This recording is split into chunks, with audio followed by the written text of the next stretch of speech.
Bonsoir Céline Boussier. Bonsoir. Lanceuse d'alerte, mais pas que. Vous avez fait paraître chez HarperCollins Les Enfants du Silence, le témoignage, en fait, votre narration, votre compte-rendu de ce qui vous est arrivé et de votre combat. Et puis j'ajoute que vous avez, je ne l'ai pas dit tout à l'heure, vous avez monté une association qui s'appelle Endignez-vous pour continuer ce travail autour des enfants handicapés. C'est ça, même si on l'a mis un peu entre parenthèses parce que l'association, parce que vous voilà. n'aviez plus le temps. Non, parce que quand j'ai été mise en examen, le truc très pervers, c'est que j'ai été mise en examen en ma qualité de présidente d'association et pas en ma qualité de salariée. Vous ne pouviez plus l'exercer. C'est ça. Vous allez pouvoir vous réoccuper de votre association. Oui, et puis j'ai intégré le conseil d'administration de la Maison des lanceurs d'alerte en octobre et j'en suis aujourd'hui la secrétaire générale adjointe. Alors comment tout cela a-t-il commencé, Céline Boussier? Voici votre règle de 3, votre portrait réalisé par Gaël Legras. Regardez. Un institut, une date, un engagement, c'est la règle de 3 de Céline Boussier. En mai 2008, elle est embauchée à l'Institut médico-éducatif de Moussaron à Condom dans le Gers. Titulaire d'un baccalauréat sanitaire et social, elle commence comme monitrice remplaçante. Très motivée, elle s'implique pleinement auprès des patients, des enfants polyhandicapés, et se forme en parallèle avant de décrocher un diplôme d'aide médico-psychologique. Mais très vite, Céline Boussier découvre que les enfants sont victimes de maltraitance. Privation de nourriture, lits trop petits, enfermement dans des cellules de 3 mètres carrés, obligation de faire leurs besoins dans des seaux. Certains soirs, lorsqu'elle rentre chez elle, elle pleure seule dans sa chambre. Elle est victime de crises d'angoisse. Son médecin lui prescrit un arrêt maladie. Elle décide alors de dénoncer ces mauvais traitements à l'Agence régionale de santé.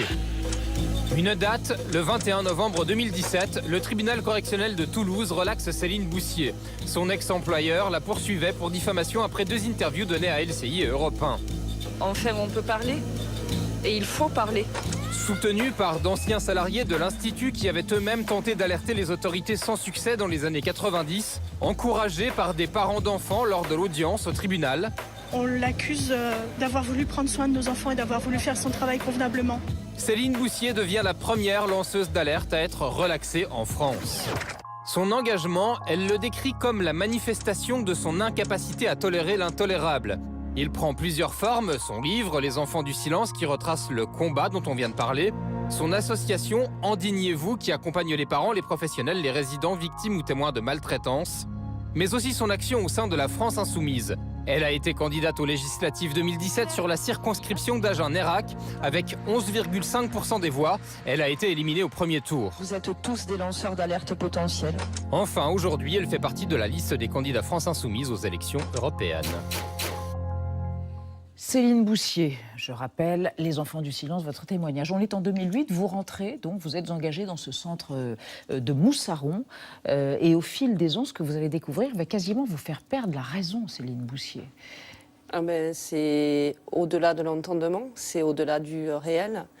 La première fois que je suis arrivée, c'était à la Pouponnière, donc un service où il y a des enfants qui sont très lourdement handicapés. On est sur du polyhandicap, assis dans des fauteuils coques, donc certains sont attachés et on les nourrit par sonde et je découvre qu'on leur donne pas à boire, on les hydrate pas.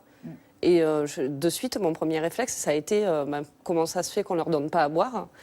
Et on me répond que c'est pas grave, et puis c'est un fonctionnement institutionnel. Et au fur et à mesure... Vous considérez que quand on nettoyait les tuyaux de la sonde, ça leur amenait de l'eau à l'intérieur? C'est ça. Ah non, mais il y a ça, ou alors ils étaient... quand je les lavais, leurs jambes frottaient sur le robinet, en fait, et sans protection.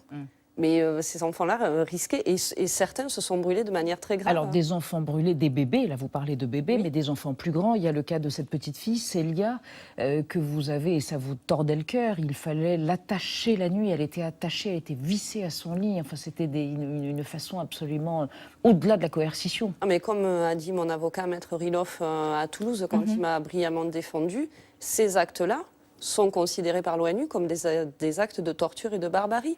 Et en plus, ces protocoles étaient faits sans l'accord des familles. Alors, vous évoquez un système de maltraitance, quelque chose qui était absolument systématique. Oui, parce que quand on parle de maltraitance, on pense aux coups et aux bleus. Oui. Mais la maltraitance, ce n'est pas que des coups, ce n'est pas que des bleus. C'est tout un système que met en place la direction qui est complètement défaillant et qui fait que, à un moment donné, vous ne pouvez pas accompagner, vous ne pouvez pas aider ces résidents correctement, ce n'est pas possible. Et moi, quand je les attachais, j'avais franchement l'impression de les attacher, mais comme un chien au bout d'une Et de les laisse. trahir. Et de les trahir, et de vous trahir, vous et votre vocation. De les trahir, c'est évident, parce que moi, j'ai mis en place des choses avec ces résidents, mais parce qu'ils me faisaient confiance. Mais Des liens très particuliers. Évidemment, on est dans du handicap lourd, ils sont complètement dépendants et à notre merci. Et vulnérables. Et ils étaient traités comme une espèce de population de gens indifférenciés, attachés, faisant leurs besoins dans des seaux, n'ayant aucune individualité. Ce qui me frappe quand je lis votre livre, c'est qu'à un moment donné, vous donnez une individualité à ces enfants. Vous parlez du sourire espiègle d'une petite fille polyhandicapée qui va se brûler.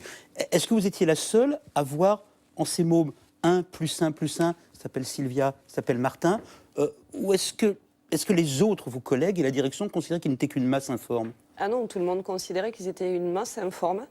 Et souvent, parce que moi je pars du principe qu'avant d'être polyhandicapés, ils sont citoyens de droits constitutionnels fondamentaux comme tout un chacun.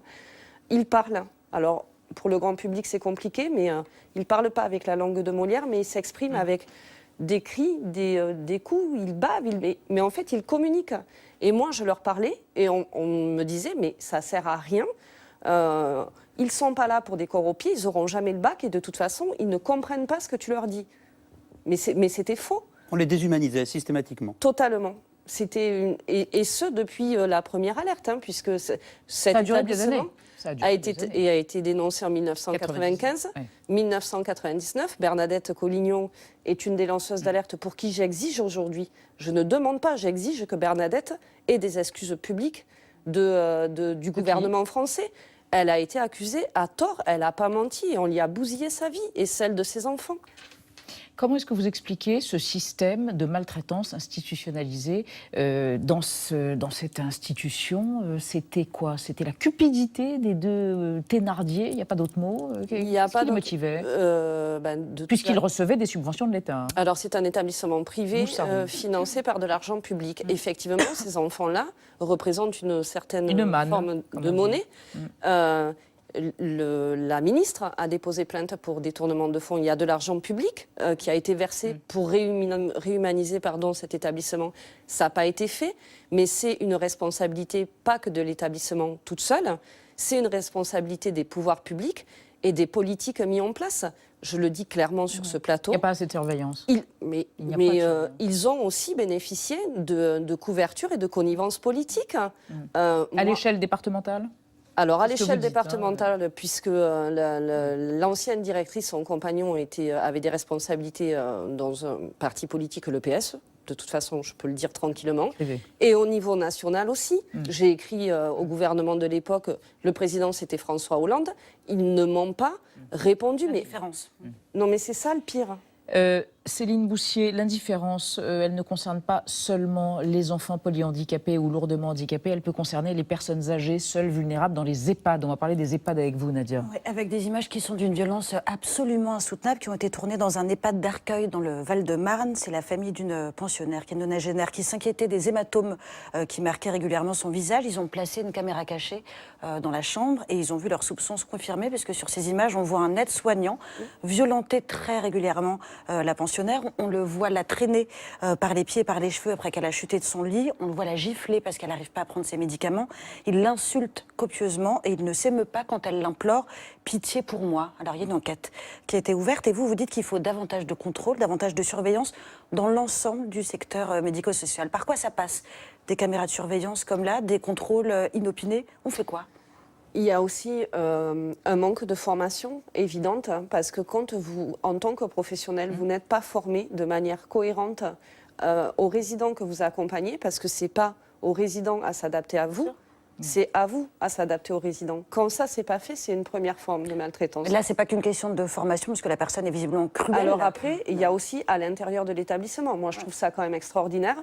Un salarié, je ne vais pas jeter l'opprobre sur ma profession, parce qu'il y a des professionnels qui font bien leur job, mais un salarié ne peut pas dysfonctionner tout seul sans que rien ne soit su. Il y a une chaîne de responsabilité. Mais bien sûr, comment ça se fait que si les familles ont vu les bleus, les professionnels qui faisaient la toilette à cette grand-mère ont vu les bleus. Et vous savez de quoi vous parlez. Céline Boussier, il y a un prix très lourd à payer quand on est lanceur d'alerte comme vous, quand on dénonce, quand on a le sentiment de crier dans le vide. C'est quoi ce prix à payer? Vous n'avez toujours pas d'emploi aujourd'hui. Non, Il y a eu un procès, vous avez été relaxée, on l'a dit, première lanceuse d'alerte relaxée, mais un prix psychologique et économique et concret. Ah ben, concrètement, je vis très en dessous du seuil de pauvreté, mais oui, c'est un suicide moral, physique, familial, financier. Mais mes filles ont payé un lourd tribut, la grande plus que la petite, hein, qui est vraiment fragilisée aujourd'hui. J'ai, le long de la procédure pénale de ma mise en examen, je n'ai pas eu le droit à déménager. C'est monstrueux. J'ai fait mon job, ne pas Vous dénoncer. disiez, je suis assignée à résistance. C'est ça, ne pas dénoncer, on est passible de 3 ans d'emprisonnement et 45 000 € d'amende. Parce que j'ai fait mon job, on me punit et on me traîne sur le banc des accusés. Mais je trouve ça absolument abominable.